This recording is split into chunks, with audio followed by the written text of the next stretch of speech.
We are just a few weeks out from April 15th, Tax Day, and many officials at the IRS are feeling nervous. The forecast right now is a 10% decrease in tax revenue for this filing season. Jacob Bogage is a congressional economics correspondent for The Post. The IRS collects about $5 trillion in taxes every year. If we're looking at a 10% drop, that's $500 billion. And to put that in perspective, the Defense Department spent about $825 billion last year. That's a huge amount of money that will have impacts across the federal government immediately. Jacob says that tax officials are predicting a massive drop in tax revenue this year. And the reasons have a lot to do with President Donald Trump and Elon Musk's Department of Government Efficiency, or DOGE. Over the last few months, DOGE has taken steps to severely reduce the size and scope of the IRS. They've laid off thousands of staff, halted efforts to modernize the tax system, and have fired or forced out officials who've stood in their way. A commissioner of Internal Revenue, the acting commissioner of the IRS, the chief human capital officer, the chief procurement officer, the acting chief procurement officer, the chief counsel, the chief transformation and strategy officer, and the chief of tax compliance. All of these people have either been actively fired by the Trump administration or said, I can't work like this anymore. And the guardrails that are holding up our voluntary tax system are starting to wither a little bit. And taxpayers and major corporations are noticing, and they're starting to change their behavior to do more to pay less. From the newsroom of The Washington Post, this is Post Reports. I'm Colby Ekowitz. It's Wednesday, March 26th. Today, Jacob takes us through how the Trump administration is reshaping the IRS and why the federal government might take a hit this tax season. And after the break, we'll discuss how the Trump administration is hoping to use the IRS to target undocumented immigrants.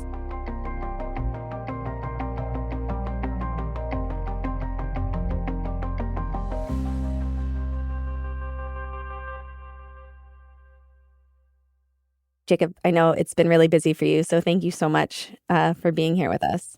It's been wild, but it's been a lot of fun, and it's meaningful to do this kind of work at this time.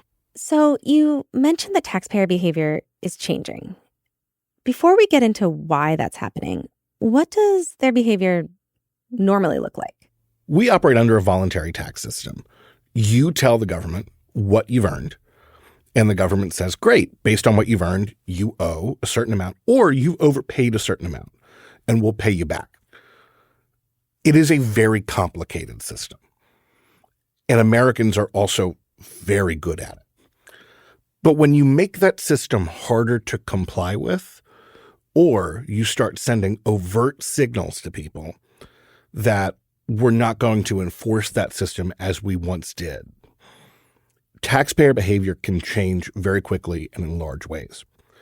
There are all kinds of ways that you can avoid paying taxes or try to minimize what you owe. A lot of those ways are legal, and there's not even anything wrong with trying to pay as little as you possibly can. There is something wrong with falsifying your information or lying about what you owe. And we're starting to see both of those. We're starting to see folks who are being more aggressive, taking more aggressive positions to claim that they owe less, or just completely lying about what they should be paying, specifically because the Trump administration is sending signals through the IRS that we're not going to go after folks. Jacob, I really want to get into what those signals are. But first, I want to know, are tax officials actually seeing this behavioral change already, a few weeks out from tax day? So we're seeing two things, and one of them is actually really good news. One of them is for all of the turmoil at IRS that we've been reporting on day in and day out. Filing season, the operations of it are actually going really well. When people call the IRS, they're getting through. When people are using the direct file system with the IRS, which lets you file your taxes like a TurboTax or an H&R Block, but for free directly with the IRS, it's going really well. And tax revenue should be up this year. The IRS collected $5 trillion in taxes last year. And then the economy grew by 2.8%. Unemployment was relatively low. The United States had a really good economic year. That should mean that tax receipts are higher.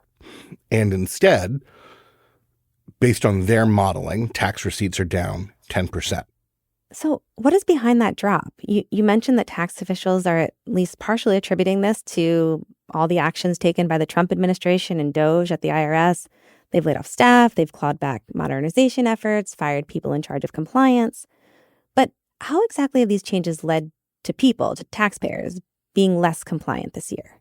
Because it's breaking down a lot of the systems that either make it easier for you to pay your taxes or make it clear that if you don't pay your taxes, the IRS is going to come after you.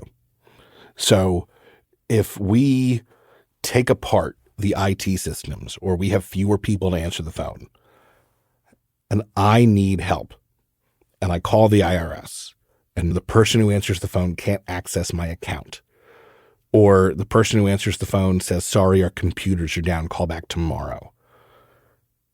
I'm a busy person, Colby. I'm not calling back tomorrow. I'm going to do the best I can on our very confusing tax forms. I'm going to get on with my life and hope that I did it right. And if I end up underpaying, oops, I tried to do the right thing and you made it harder for me. And if I have people who are getting laid off from the compliance section, like tax examiners or investigators, or I tell those tax examiners or investigators, we are so under-resourced, I need to triage what we can actually take care of. Stop worrying about the investigations you're doing now and go handle this other stuff that's higher priority, which is exactly what is happening. I am signaling to people who are more apt to cheat that there will, A, no one will be investigating you if you do cheat, and B, if you get caught, we're probably not going to impose that much of a penalty on you. So we're making it harder for people to do the right thing, and we're making it easier for people to do the wrong thing and showing them that there won't be consequences even if you're caught. Yeah. And so if the prediction of a huge drop in tax revenue actually turns out to be correct, like there are consequences for that. There is less money for the government to spend. Walk us through a little bit about what those consequences would be. Yeah, absolutely. So let's start here. If it's not 10%, there would be some reasons why. One, you can file penalty-free for a 6-month extension. You can file your taxes in October. We're starting to see, especially in a high interest rate environment, some incentive to take an extension. So that's one. Two, we saw natural disasters this past year, especially in high net worth areas and in high tax states. Like in California. Like in California. And not just in California, in wealthy parts of California. So that's businesses there, that is individuals and homeowners and families and who would pay high balances of taxes, and they're getting extensions. So there are reasons why, even if the projection the IRS has right now is 10%, there's a very strong likelihood it could net out lower. And it would still be a revenue hit. And that would still have effects. So let's talk about those effects. A 1-year drop in tax revenue does not necessarily mean, holy cow, let's start cutting spending everywhere. What it most likely means is we're going to borrow more as a country. And that's where it gets dicey. Adding to our debt. Adding to our debt. Our debt right now is $36.2 trillion. If you add to the debt substantially to the tune of $500 billion, all the people who lend us money look at that and go, I think I'm less likely to get my money back. So I have to charge some sort of risk premium to make good on my investment. That's interest rates. So they charge the U.S. government higher interest rates. That means when people buy treasury bonds or they borrow from the U.S. government has to charge higher interest rates. That is part of how we get inflation. When you get higher interest rates, you can't not pay them. You can't default on your loans. So that means there is less money. We call it crowd out. There is less money to invest in other things, like hospitals and roads and bridges and highways and the military and all of the stuff that the government does, because it gets crowded out by our debt financing. That causes our national debt to go up, and you create this doom loop. We have been in this doom loop for some time because of rising costs across the federal government, namely in social benefit programs like Medicare, Medicaid, SNAP, which are formerly known as food stamps. We're getting there with Social Security. If tax revenue drops this much, and then taxpayer behavior changes such that over time we continue to collect less in taxes, that reinforces this doom loop. And it starts to get really economically dangerous really fast. Let's go back, Jacob, for a second to the turmoil at the IRS. And what has the Trump administration said about why they're making these cuts and they're trying to make the whole government smaller, Yeah. but is there anything specific about the IRS? The Trump administration hasn't said a ton specifically about the IRS, but there are two dynamics at play here. One of them is what Republicans have said about the IRS for more than a decade, that the IRS is too big, that it's indicative of the fact that Americans pay too much in taxes. Well, the IRS has nothing to do with how much Americans pay in taxes. That's up to Congress and the president to pass the tax laws. All the IRS does is stand up the system so that you can either pay or get your refund. That's all they do. They don't do policy. And on the other hand, we have DOGE at the IRS. They've come to the IRS, and what we learned through our reporting is that they are really controlling a lot of the operations there. They are ordering the layoffs and who is being laid off. So both the quantity and the positions. They are ordering pauses in the IT modernization that the IRS was undertaking. They are ordering reorganizations of the senior leadership teams. And as they say, moving fast and breaking things. The problem is when you break the accounts receivable of the United States is going to get less money. And I want to put a fine point on this, because this is not just an issue of fiscal policy. This is an issue of democracy. The tax system is our democracy. It is a manifestation of it. And it's a manifestation of our rule of law. Living in a democracy costs money. Collecting that money equitably and by the law, it's not only how we fund our democracy, it's a demonstration of it. And when you undermine the tax code, what you are doing is redefining how much people ought to contribute to the maintenance of our democracy.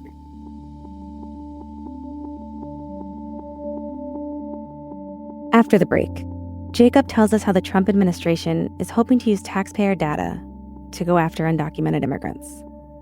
We'll be right back.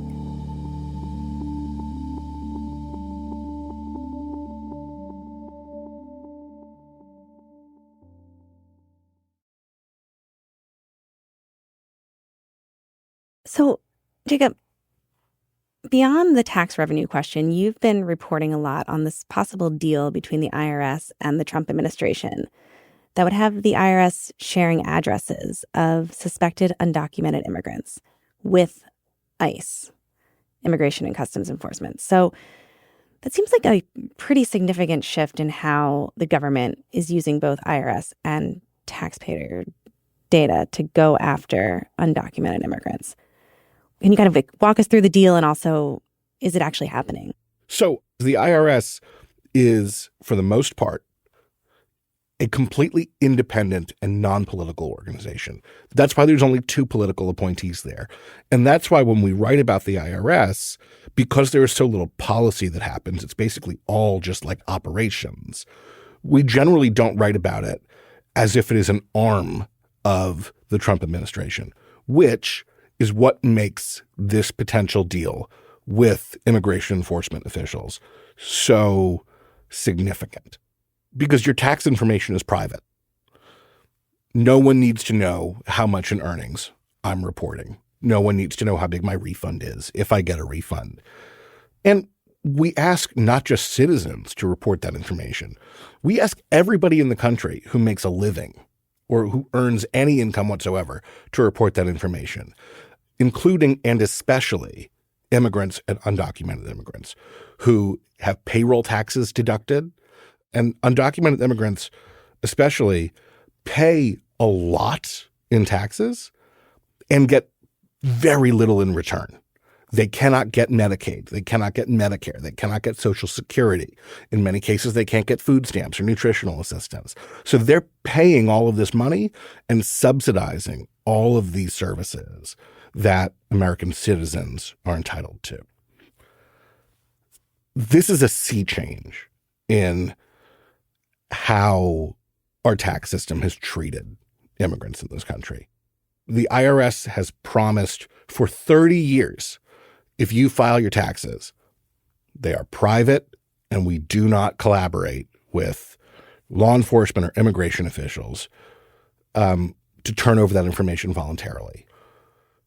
The IRS makes these commitments to people with the understanding that their tax information, which is about their earnings, their health, their family structure, all of that is private. And that guarantee, if this agreement goes into effect, it's never going to be the same. Yeah, I mean, you touched on this a little bit, but is it legal for the IRS to hand over private information about individuals? Oh, Colby. Is it legal? What is legal? Well, no, it's not. It's not the what is legal question. It's one of the most complicated laws on the books in this country is what IRS folks call 6103. It's very, very long, and it is the privacy statute about what kind of information can get turned over. And the answer is almost none. In almost zero circumstances. To whom it can get turned over, the answer is to almost no one in almost zero circumstances. It's such an interesting law to read, and this is basically what I spent my Saturday doing. Sounds fun. Yeah, so fun. It's really interesting to read, though, if you're a dork like me, because there are all of these sections and subsections about what kind of information can be requested and during what time periods and by whom. And then at the end of like every section, it's basically like, and this can never happen, right? Like it sets forward all of these provisions about data sharing. And then basically at the end of every section says like, and here is a clause that makes it virtually impossible. And Immigration and Customs Enforcement basically went through 6103 and found the most relaxed provision and then tried to take the absolute broadest view. Immigration and Customs Enforcement went to the IRS and said, if we provide you the name and address of a taxpayer who we think has violated the law by being in this country unlawfully, will you then provide us the name and address of that taxpayer? Huh. So think about that. They said, if we give you their name and address, can you then give us their name and address? The reason that is so weird is because the provision of law that they have selected for this collaboration says the only way the IRS is allowed to collaborate with you is if you can positively identify the name and address of this taxpayer. So you don't have to have the correct address. You just have to have No, you have to have the correct address. That's the weirdest, silliest thing about this, is that for IRS to legally be allowed to collaborate with ICE, ICE has to provide the correct name and the correct address for a taxpayer. Okay. And then the IRS, in return, will provide the correct name and the correct address of a taxpayer. And if ICE doesn't have the correct name and address but wants it, the IRS can't just give it to them. They just have to confirm something is right or wrong. So can ICE just keep essentially guessing until they get it right? Yeah, absolutely. And so how many times can you do that, right? Can ICE come back and say, well, do you have a Jacob at 113 Maple? No, go fish. Well, do you have a Jacob at 114 Maple? Actually, we do. And what it suggests is that ICE is struggling to positively identify individuals or where they live. They can't identify them either with the correct name or the correct address, and they need access to confidential data sources within our tax system to make those identifications. What are officials at the IRS saying about this potential deal? Are they alarmed? They're apoplectic. I can't get into who my sources are and what kinds of people I'm talking to. But I can tell you that I was on the phone on Saturday with people who were alternatively cursing at me over the phone because they couldn't believe this was happening or were in tears. I mean, there was very little in between. And I would call people and say, are you hearing about this? And they would fly off the handle. Because to people who have administered the tax system, this is an abuse in their minds, unlike anything they have seen in their lifetimes. And how close is this deal actually? It's very close to happening. It's so close that we've seen portions of this draft. There are still some details to work out, but an agreement like this, if it's going to happen, we've reported, it's not a matter of if, it's a matter of when. So then what would the consequences be, both for undocumented immigrants, but also for our entire tax system? It puts undocumented folks in a really difficult position because the last time there was large-scale amnesty or an offering of legal status for undocumented folks, the Immigration Act of 1986, one of the conditions of gaining legal status was having paid your taxes. It is very hard to gain legal status, whether it's a green card or citizenship or something else, if you have tax balances due or you've been shown to be non-compliant. So you're in this situation of, under the Trump administration, I'm unlikely to get legal status. But I have my life here. And if I want to remain here, I have to show that I've been compliant. So what do you do? And the answer from IRS officials and from officials at DHS that I've talked to is what they expect is this agreement or this policy will just chase undocumented folks underground. It will disincentivize compliance in our voluntary tax system, which again covers not just citizens, but anyone who earned money in this country. And it will, deprive them of benefits that they could potentially earn or the ability to show that they've been compliant with the law if and when they're able to attempt to gain legal status in this country. Jacob, thank you so much. Thanks, Colby. Jacob Bogage is a congressional economic correspondent for The Post. That's it for Post Reports. Thanks for listening. Today's show was produced by Rennie Svirnovsky with help from Bishop Sand. It was mixed by Sean Carter and edited by Peter Brosnan. Thanks to Mike Madden. I'm Colby Ekowitz. We'll be back tomorrow with more stories from The Washington Post.